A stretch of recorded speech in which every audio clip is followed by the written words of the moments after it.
સાગબારાથી નીકળ્યા સવારે 9 વાગે અને આ વિસ્તારમાં કુકરમુંડાથી લઈને નારણપુર પહોંચેલા છે ત્યારે તમામ ગામના લોકોએ પોતાના બસ સ્ટેન્ડે આવીને અમારું સ્વાગત કર્યું, સન્માન કર્યું। એ જ પ્રકારે નારણપુર આવીને ખરેખર તમારો બધાનો ઉત્સાહ, તમારો બધાનો ભાવ અને તમે બધાએ જે છેલ્લા 2 કલાકથી રાજુભાઈ, રિપલભાઈ, મારા વિકાસભાઈ, સુહાનભાઈ બધાના ફોન પર ફોન આવે કે ચૈતરભાઈ અમારા ગામના યુવાનો, વડીલો તમારી રાહ જોઈને ઉભા છે, કેટલે આવ્યા, ત્યારે ખરેખર નારણપુરના બધા જ લોકોને મારા નમન કરું છું, વંદન કરું છું, તમારો આભાર માનું છું। સાથીઓ, આજનો યુગ તમે જાણો છો, આઝાદીના 78 વર્ષ થઈ ગયા છે। આ વિસ્તારમાં 2010, 11 અને 12 દરમિયાન મેં પણ 2.5 વર્ષ આ વિસ્તારમાં કામ કર્યું છે। જીવિકા પ્રોજેક્ટ ચાલતો હતો, અહીંયા બાજુમાં અમારી ગોડાઉન ઓફિસ હતી અને આ વિસ્તારમાં સુપરવાઇઝર તરીકે મેં પણ જવાબદારી હતી। આખા જ વિસ્તારના ખેડૂતો સાથે હું જે તે સમયે કામ કરતો હતો, અમારી આખી ટીમ હતી। ત્યારે આ વિસ્તારના લોકો બધા સંઘર્ષશીલ છે, મહેનતુ છે, સ્વાભિમાની છે અને ઘણા ગામોનો મને અનુભવ છે કે જંગલ વિસ્તારના ગામો છે, ઉકાઈ જળાશયના વિસ્થાપિત ગામો છે। ત્યારે આઝાદીના 78 વર્ષ પછી પણ આજે પણ આપણા વિસ્તારમાં જે વિકાસ થવો જોઈએ તે થયો નથી।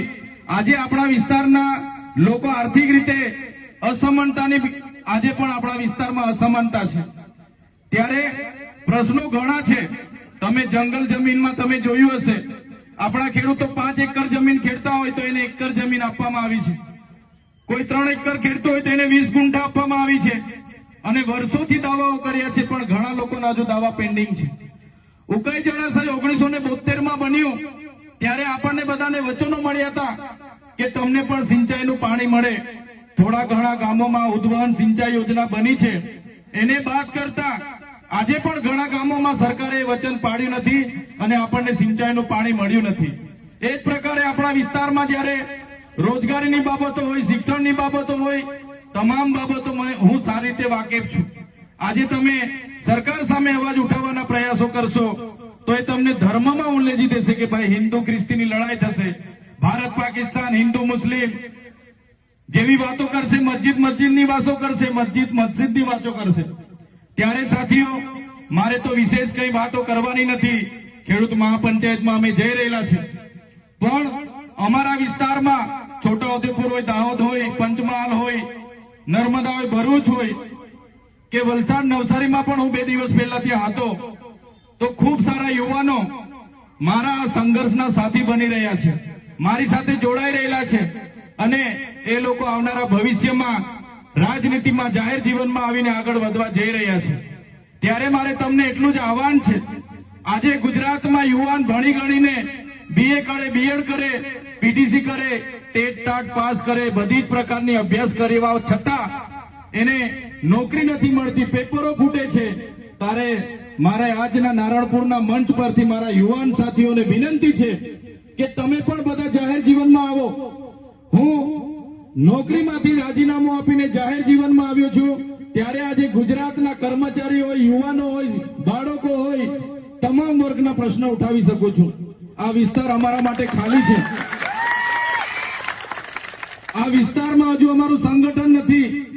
વગર સંગઠને આજે તમે આટલી મેદની ઉપસ્થિત થયા છો તો યુવાનોને મારું આહવાન છે, તમે રાજનીતિથી દૂર નહીં ભાગો, તમે પણ તૈયાર થઈ જાઓ, રાજનીતિમાં આવો અને રાજનીતિમાં તાલુકા પંચાયત હોય, જિલ્લા પંચાયત હોય, આવનારી વિધાનસભા હોય, તમારામાંથી એક યુવાન તૈયાર થઈ જાઓ, એને વિધાનસભામાં અમે પહોંચાડી દઈશું। સાથીઓ, તમે રાજનીતિથી દૂર ભાગશો, જે ભણેલા ગણેલા મારા યુવાન સાથીઓ છે, તમે રાજનીતિથી દૂર ભાગશો તો ખરાબ અને બદમાશ લોકો આપણા પર રાજ કરશે, આપણા અધિકારોની વાત ના કરે અને તમે શિક્ષણ, રોજગાર અને અધિકારોની વાત કરશો તો તમને ખોટી રીતે દબાવશે।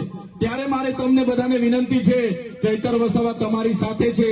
આવનારી તાલુકા, જિલ્લા પંચાયત, આવનારી વિધાનસભા માટે હું તમને રાષ્ટ્રીય પાર્ટી આમ આદમી પાર્ટીમાંથી આહવાન કરું છું। આ લડાઈ કોઈ પાર્ટીની નથી, આ લડાઈ કોઈ ચૈતર વસાવાની નથી, આ લડાઈ આદિવાસી સમાજની છે અને એ લડાઈમાં તમારે આહવાન કરું છું, એ લડાઈમાં તમારે જોડાવાનું છે। ભલે હું રાજકીય પાર્ટીનો ધારાસભ્ય છું, વિધાનસભા છું, પણ આમ આદમી પાર્ટી એ આદિવાસી માટેની પાર્ટી છે, યુવા માટેની પાર્ટી છે, જે પણ લોકો કામ કરશે એના માટેની પાર્ટી છે. ત્યારે સાથીઓ, ક્યારે આમ આદમી પાર્ટીના રાષ્ટ્રીય સંયોજક અરવિંદ કેજરીવાલજી હોય, ભગવત માનજી હોય, આદિવાસીના મુદ્દે ક્યારે પીછેહટ નથી કરતા. ત્યારે જ્યારે પણ આપણે વિસ્થાપતિની લડાઈ લડવાની આગળ લડવી પડશે, જ્યારે પણ જંગલ જમીનો માટે લડવી પડશે, આ સરકારો જ્યારે આપણને ન્યાય નહીં આપે, આવનારી તાલુકા જિલ્લામાં આવનારી વિધાનસભામાં એ સરકારને પણ આપણે ઘર ભેગી કરી દઈશું. ત્યારે મારે કોઈ વિશેષ પક્ષ પાર્ટી નેતાની વાત નથી કરવી, પણ ઘણા યુવાનો અહીંયા મારી સાથે મને ફેસબુક પર, ટ્વિટર પર મને ફોલો કરે છે, મને માને છે અને મારું કહેલું સાંભળે છે. ત્યારે એવા યુવાન સાથીઓ જે લોકો અહીંયા ઉભા છે એમને પણ હું કહેવા માંગુ છું, સાથીઓ, આવનારા દિવસોમાં આપણા સમાજને દિશા અને દશા આપવાનું કામ આપણે કરવાનું છે. આજે તમે જોઈ લો, આપણા યુવાન KTM R1 ભાઈઓ આઈફોન ભલભલા શોખમાં પડેલા છે, વ્યસનોમાં પડેલા છે, પાર્ટીઓમાં પડેલા છે. ત્યારે મારા યુવાનોને પણ બે હાથ જોડીને વિનંતી કરું છું, તમે ભણો, તમારું કેરિયર બનાવો. આ સમય તમારો ભણવાનો છે, કેરિયર બનાવવાનો છે. મારા યુવાનોને પણ કેમ છું કે ભાઈ તમે વ્યસન અને ફેશનથી દૂર રહેજો અને તમારું કેરિયર બનાવવાનો સમય છે, કેરિયર બનાવજો. સાથે મારા વાલી વડીલો પણ અહીંયા ઉપસ્થિત છે, મારા ખેડૂત ભાઈઓ પણ ઉપસ્થિત છે. શિક્ષણ સિવાય આપણો ઉદ્ધાર નથી. મોટા મોટા હાઈવે બની જવાથી, ઊંચી ઊંચી પ્રતિમાઓ બની જવાથી, ડેમ બની જવાથી, સરકારી આવાસો ભવનો બની જવાથી આદિવાસી સમાજનો વિકાસ નથી. આપણે આપણા બાળકોને સારું શિક્ષણ આપીશું, એમને સારું ભણાવી ગણાવીને IAS IPS કરીશું, તે જ દિવસે આપણા સમાજનો ઉદ્ધાર થવાનો છે. ત્યારે મારા વડીલોને કહેવા માંગુ છું કે આપણી પાસે આર્થિક સદ્ધરતા ઓછી હશે તો 100 ઓછા કરી દેજો.